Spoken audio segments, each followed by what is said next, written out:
When two of the big three went belly up in 2009, the state of Michigan had to think quick about what to do for not only these companies, but its constituents as well. On this week's show, how the state turned the specter of bankruptcy into the blueprint for today's turnaround. Underwriting for Autoline this week has been provided by Borg Warner. And now, here's your host, John McElroy. I want to thank you all for joining us on Autoline this week. You know, the state of Michigan was the poster child for the Great Recession. As bad as the economy was in the United States, it was worse in Michigan than in any of the other 50 states. But since then, the state's done a pretty good job of coming back, especially with the auto industry. And there are lessons to be learned there, not just for the state of Michigan, but all other 50 states. In fact, anybody watching from any other foreign country that's got an auto industry may learn a few things here. We're talking today with three experts who really know a lot about this, starting with Glenn Stevens, the executive director of an organization called Mich Auto. Kristen Dijak is the director of industry, labor, and economics at the Center for Automotive Research in Ann Arbor. And Matthew Gibb is the deputy county executive for Oakland County, one of the largest counties in the state of Michigan. I want to thank you all for being here. Thanks, John. Let me throw this out. Michigan's done a pretty good job of coming back since the 2008-2009 fiasco. Glenn, I'll start it out with you, but everybody jump in. What were some of the key policies that you think took place from a state and local standpoint that helped the industry really make a comeback? Well, I think one of the things first is to take a kind of a big step backwards and look at the big picture. And in my lifetime, I have not seen the collaboration that we see across the state. And that's led from the governor, but it's not just the governor. It's from a county by county perspective. It's individual organizations. It's companies talking to private practice or private government. So there's a lot of going on with regards to collaboration and a lot less silos in the state. It's not perfect, but it's definitely going in the right direction. But I think that the business climate, some of the things that the state has done from a policy standpoint to improve the business climate, including some of the things like right to work, which is a checkbox now, have been a big positive. And then when you look at this new world that we're moving into with connected and technology, Michigan has led the way with regards to legislation to enable connected and automated vehicle testing. So I think we're putting the right building blocks in place and we're doing it together. Matt, you're at the county level. Do you see this kind of collaboration taking place? Well, certainly, John. To pick up on Glenn's comment about the collaboration, it goes beyond just governmental collaboration or regional collaboration. You think about some of the steps that happened back in '09 when even the United Auto Workers, UAW, really collaborated. I mean, they voluntarily helped with the two-tier wage structure. That helped General Motors really restructure the way that it was operating within this state. The state came in with certain tax programs and different things. And then Governor Snyder came in and really changed the business climate here, which allowed us, under the right to work parameters and others, to be able to really look around the world at who needed to be here working. And the growth that we've had in the last 5 or 6 years of tier 1 and below market that supports our great OEMs has really been second to anywhere in the world. And so, all of those policy platforms spin back to, it's not just us government folk, but everybody had a hand in the beginning of it, and they continue to have a hand in that. Well, and if you look back to 2009 to today, we've had over $110 billion of investment in North America. Michigan got more than Mexico, which I think shocks most people when we tell them that. Michigan got 26% of that investment from automakers. So that's pretty significant. Yeah. And these guys are talking about collaboration and things going well in the state. What's your perspective as a researcher? I think the state really embraced this industry as a core part of our economy. You could see this is an industry that was starting to suffer, and well, we're going to diversify and do anything but auto. I think we doubled down and really put into, we're going to be invested in the future of this industry. I think MDOT has done amazing things over time in investing in the future of connected and automated vehicles and what that means for our roads and our industry here. And the MEDC has also embraced the companies, in whole about what can we do to keep you here and keep the growth here. That is an excellent point, because we put the world on wheels 100 years ago. But for decade after decade, I don't want to say, well, you could say we took the industry for granted at times, but it's really been the last 10, 15 years where you had, my own organization, where we formed a statewide association to be an advocate and a voice for the industry. You had other organizations becoming more vocal. You had an auto caucus formed in the state legislature about 5 years ago. They never had an auto caucus in the state that put the world on wheels. So you really have had some game-changing events here that we didn't have before, which creates that environment and really communication, public-private and private-to-private, whatever it may be. Now, there's one important point, John. So people will look and say, well, Michigan builds cars, and we do. We build more cars than anywhere else in the country. But all the growth that we're talking about has not been on the backs of new manufacturing plants for automobiles. It's been on the backs of diversifying ourselves into the future of the automotive industry. Also, elaborate on that. So listen, and just in my county, in Oakland County, but it applies statewide, the state has brought in more than 500,000 new jobs in the last five or 6 years. And in my county alone, the great majority of those jobs, 130 or 40,000 of those statewide jobs in my county, have been in a knowledge-based economy. $75,000 a year more average salary, advanced degrees. Our region now has more advanced master's and PhD degrees by double of anywhere else in the United States. And so we get compared to the Silicon Valleys of the world. Our technology growth has been remarkable, and it's been supported by the idea that Michigan has doubled down, has made sure that this industry from a manufacturing basis will be taken care of. All of those prior collaborations that created the wage scales, created the investments in the plants, we're now reaping the rewards of that because the companies that want to be part of that future are realizing they have to be here. And so you're seeing not just automotive companies come and help us grow, but now you're seeing Google Waymo, and you're seeing NVIDIA, and you're seeing Uber, and you're seeing Savari and Arada, and all of these companies that are coming out of the valley or coming from Israel or from Spain and other places, that they're realizing that this is a place that if they want to be part of that next wave, the next revolution, put the car not on wheels, but put the car in the cloud, this is where they have to be. And so our recovery has been really remarkable, but the sad part about it is we never brag about it. It's the sad part about it. But we're starting to tell a better story, and that's part of the reason we collectively, all of us, were involved in forming the Planet M campaign. And the Planet M campaign is Michigan, where new ideas in mobility are born. And that's where we're tying together MDOT, the MEDC, the counties, Mich Auto, the University Research Corridor, and we're collectively working on how do we develop projects, positioning people, and policy for the state. At the same time, building 20% of the autos that are built in the U.S. and about 12.5% of what's built in NAFTA. And when you look out into the future, which we did, out into 2022, those numbers are pretty stable. So we keep building things in the advanced manufacturing space and then be on this crest of where mobility is going as a future. And we're doing that collectively. One of the things that has helped the state enormously, of course, is not only did the U.S. economy come back, the auto industry, car sales came roaring back. We've set a couple of records in the last 2 years. Now it's starting to dip down a bit. This has always been a cyclical industry. So, Kristen, what's the next steps? How does the state deal with a downturn? Well, and I think, one of the big challenges is powering through a downturn. So we're not seeing the downturn yet. Everyone that I know is projecting a plateau. It won't be as good as last year is what we all think, but not that far off. So when things start to turn down, staying true to those investments and continuing to embrace the direction that we're heading in. So, in the last downturn, we were getting rid of people left and right. I think, holding on to the core assets that we have in these technology areas is going to be really key as things start to soften a little. Yeah, Matt, you mentioned that you still see strong job growth coming in Oakland County, but it looks like things are softening or plateauing at least. But you have to recognize, John, that put a baseball analogy into it. So, somebody hits 350 last year and they're only hitting 315 this year. Well, they're still making the Hall of Fame. I mean, you have to put everything in relative context. I mean, Michigan went through the Great Recession. It was a 10-year cycle. We lost, as a state, particularly as a county, we lost more than 36% of what we were worth in that whole time period. More than 1 million jobs left the state. So a lot of recovery to come back, and we are really almost there.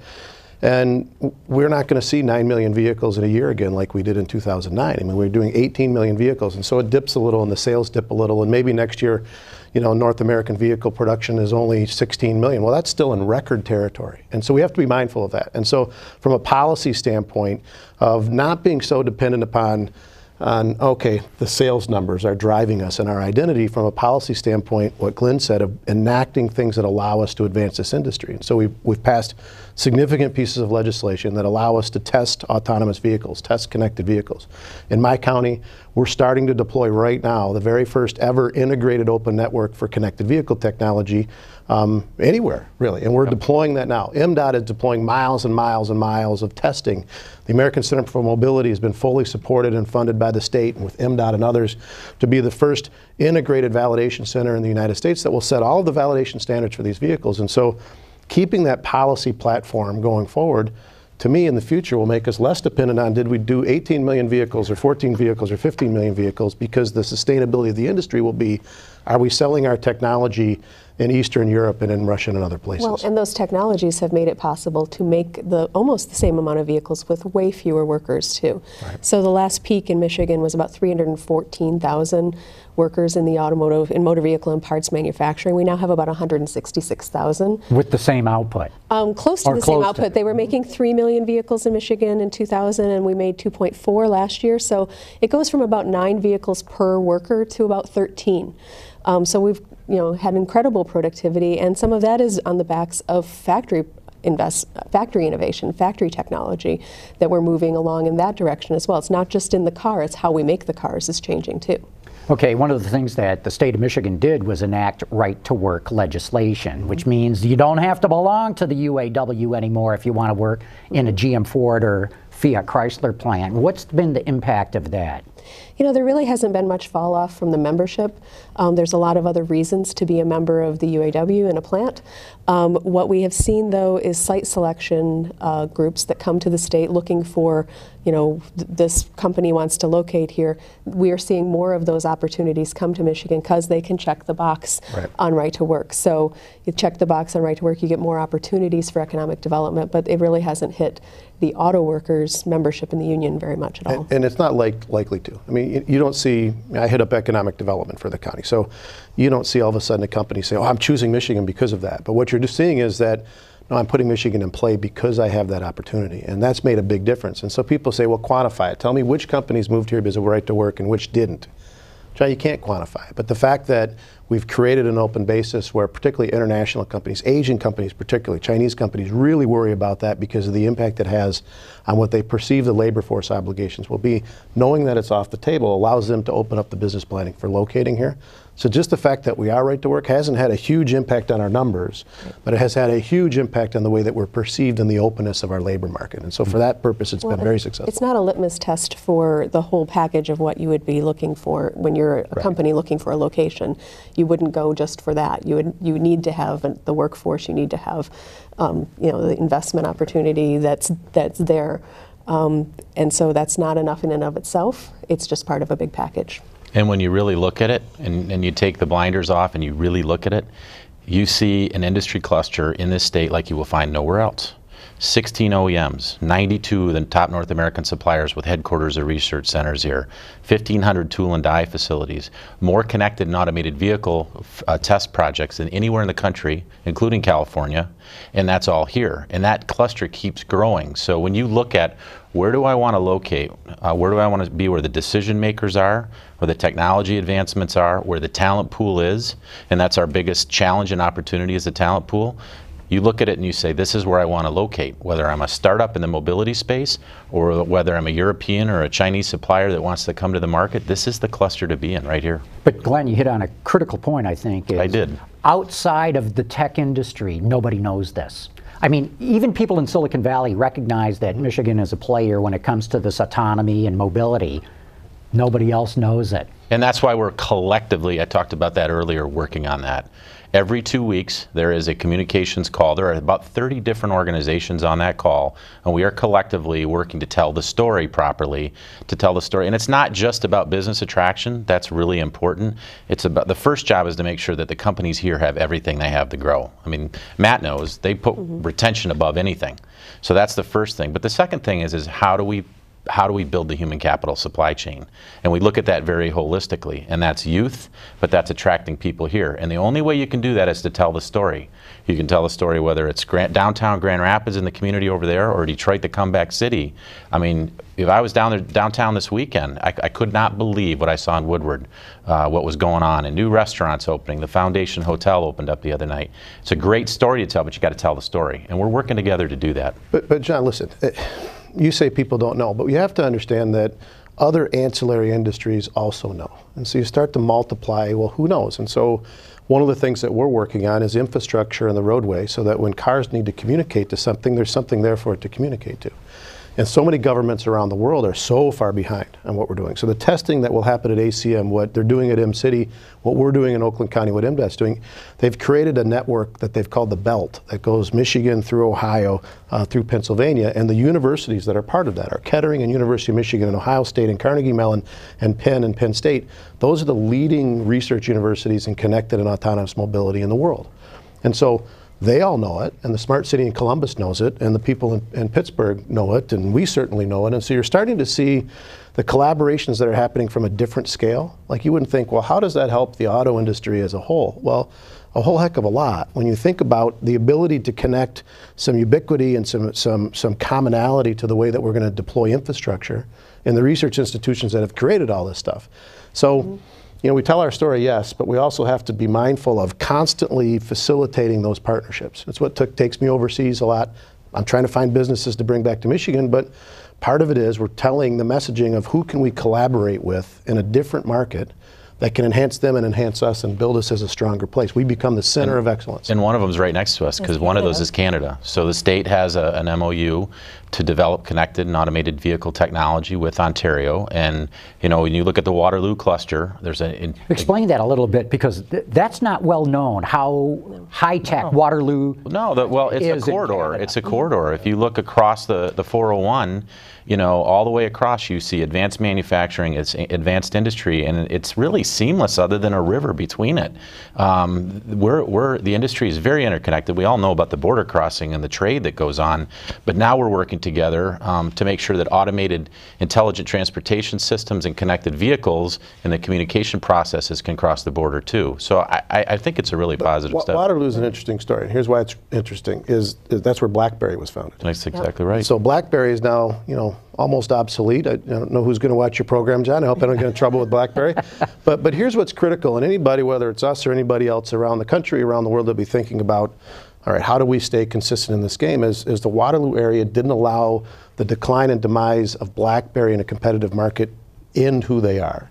They doubled down themselves on the type of technology. So companies like TrustPoint and others that are now so integral to the work that we're doing in connected infrastructure are within Waterloo. And Waterloo University would be the competitor of turnout of talent of a Kettering and a U of M combined. I mean, so you know, they doubled down on who they were and the enhancement of the knowledge base and the talent base that they have there, and they're one of our key partners. Well, and with the backing of the Ontario and the federal government as well. I mean, I think the government of Canada has really, you know, backed R&D in Canada. They've got incentives for that. They've put a lot of money into having an auto industry in Canada. And that's what we're doing here, is not just double down on our industry, but saying, how do you use your greatest industry as a platform for diversification within it, as personal mobility and a shared use economy becomes such an incredible market? Our industry today is a $57 billion industry in Michigan. The global automotive industry is a $3 trillion industry. And you can pick the number, but out in 2030, they're saying that personal mobility and a shared use economy is a $10 trillion industry. Yeah. So it's incumbent and absolute priority for us to be players in that, and we're doing it. And it's all about how the IoT interacts too. So you look at defense and life sciences and biosciences, which we're very, very strong in here. We're all working together in those spaces too. But those things don't grow if we don't have a strong core industry. I mean, we've looked at downturns in the past. Great point. And where, you know, the service sector took off nationally, our service sector in Michigan did not grow because our manufacturing sector wasn't growing. So you don't have the growth of other sectors in Michigan if you don't have growth in manufacturing, and that means auto in Michigan. Yep. Are there other places in the country or in the world where you're looking at and going, hey, those guys have got it together? There's some things that we can learn from them? From a competitiveness, yeah. You know, I think of the three, I'm probably most responsible for economic sustainability, right? So Pittsburgh's doing great things. a lot of collaborative work within the Allegheny region. The Carolinas, the automotive research that's happening down in Clemson is significant, but it's tied to, in those areas, to specific industry sectors. I mean, the advantage that we have over areas, and I don't even say California, because to be honest with you, I think California is losing the competitive war with us right now. I mean, Tesla aside and some of the others, you're starting to see the imbalance of the integration of the automotive above just the kind of the IoT, Internet of Things that's happening out there. That aside, we've got a multiplicity. I mean, as Glenn said, we have 375 odd automotive R&D centers, and just in our area. I mean, in Pittsburgh, the area, they have like 4, and so the scale of it's different. But the challenge is different, John. And I'm interested in my colleagues' comments on this too. So if you say, well, what's the challenge, guys? Well, here's the challenge. We don't have people. And that's the challenge. That's job one. It's job one. And it's not something we've been talking about, oh, we don't have skilled trades, so we don't have that. It's not none of that. University of Michigan economists will say for our region, we're at cruising altitude. We're going to add just in Oakland County 50,000 jobs in the next 3 years. A great majority of those will be in these advanced knowledge technology jobs, which means we've got to encourage not someone in college now, but we've got to encourage somebody that's in 7th grade, not to say, oh, follow STEM, but to follow careers that they don't know exist. And so we did a skills needs assessment in connected mobility research with over 300 companies. The #1 most demanded job of companies in the future doesn't have a title because they don't know what to call it. It's a combination of systems engineering and electrical and mechanical background engineering and program management and advanced driver assist systems integration. It's all of this multiplicity of talents, and that's the #1 most demanded job according to the employers going forward, and it pays 6 figures and above and a quality of life you wouldn't believe. Well, our job is going to be, where do we find that person? And it's going to be a challenge for us. It's not just the growth, it's also we're going to have a lot of replacement hiring in the next few years as well. Because of all the boomers retiring. Because of all the boomers. Absolutely. Yeah. We had 28% of the Southeast Michigan manufacturing auto base is 55 years or older. So you have that issue, but you also have an issue of the workforce changing. And so we were with the Dean of Engineering, Craig Hoff, at Kettering University yesterday, and he's a mechanical engineer by trade, and he said basically we need to grow and build mechanical engineers that can code. And that's really what it is. That's what they found with their skills needs assessment. So what we're doing collectively together is working with these states, universities and private and community colleges and coding institutions, because everybody's not a 4-year degree, everybody's not a 2-year degree, but we have to do a better way. I was in Lansing Monday talking to the Department of Education about this, is providing the right pathways to fill these skill sets and these jobs. That's our job as a state. That is what will enable economic growth for us and a catapult for the future. And it's going to be a heavy lift. And the heavy lift is you're going to be undoing decades of ingrained educational policy and the direction. True, and if we can do it, which I believe Michigan can, and you say other states might, what could they learn from us? Well, the lesson learned is the old status quo of pass this standardized test and go to college doesn't necessarily work anymore. And we need to continue to peel that onion back to get to the core of it, to provide opportunities that kids right now don't realize how cool they are. I mean, it's just as cool to be in these industries and to create these things, and a lot of them don't need a 4-year degree. And if we can get that messaging out and build an integrated program, but then also have the policy of it going forward that incentivize it, man, next 30 years will be great. In a great place to live. Yeah. Cost of living, quality of life. This is a great place to live. Yeah, it snows a lot. I'm from the UP, and up there, but you know what? The kids at Northern Michigan, in Michigan Tech, there's a lot of them that want to stay up there. So if we could build a tech cluster, and they already are up there, so why not? They can go to school up there, they can stay up there, they can live and work up there in the technology part of the automotive mobility world. So we've got a lot of opportunities in the state. But you're right, it is a heavy lift because we got to keep busting through this stuff. Kristen, one of your titles, words in your title is labor. Do you see the same thing going on? Oh, we do. But for the entirety of the automotive industry, we've had people graduating from universities with a mechanical engineering degree, an electrical engineering degree, and we turn those into HVAC engineers and brake engineers and chassis engineers. So it's always been, a core group of skills that you get in college, plus that work experience that makes you into a specialist in a particular area. And I think what we're seeing now is that you need more of that cross-fertilization across the degrees within the college so that you can come out and get that work experience that allows you to be a more multifunctional player in this very complex industry. The Germans call it mechatronics. Yep. You have to have multiplicity of discipline going forward. But I know a lot of people are going to watch this show around the country, and for young people, they should say, wow, they sound like they got a lot of great jobs in Michigan. I should go check them out. So I got to sneak that in, John. Okay. But it's true. We do have a lot of great jobs in Michigan. You know? They're all over. And the neat thing about it, too, is that the companies are understanding that they culturally have to be different. Okay, that's why Ford's investing in the Dearborn campus. That's why GM's in the middle of the tech center revitalization. That's why TI Automotive has got an incredible campus, because if they don't have a different culture and a different way of working, and you go downtown Detroit and you can see it with the rise of places like WeWork. This is the way they want to work too, so we have to be cognizant of what do they need to be able to do and how do they want to work. And so I think we're working on those things together. Yep. We're getting down to the very end here, but Matt, you touched on something that I'd like you to elaborate a little bit. What advice would you give other regions, other states, maybe even other places in the world in 1 minute? Start to get out of your way. Get out of your own way. You know, in Michigan, we passed legislation last December that allows us to put a autonomous vehicle on a public roadway without a driver and prove that we can do that. In California, at a lot of places, they've restricted that on a local basis. Start to get out of your way. Allow the knowledge that's around you to enhance its own vision and guide that going forward. I mean, it's the biggest thing. 15 seconds. What would you advise? Know your strengths. Yeah. Play to your strength. Play to your core. Yep. Yeah, Glenn? Just keep working together. I think that's the key. I mean, they say it solves so many things, communication in life, but we're finding that too. Talk to each other, work on the plan together, and go and see.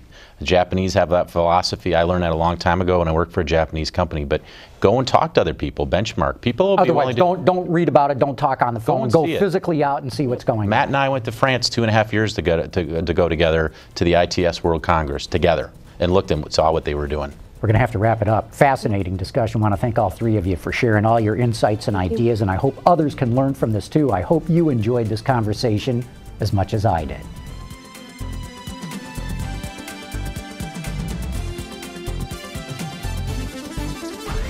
Underwriting for Autoline this week has been provided by Borg Warner.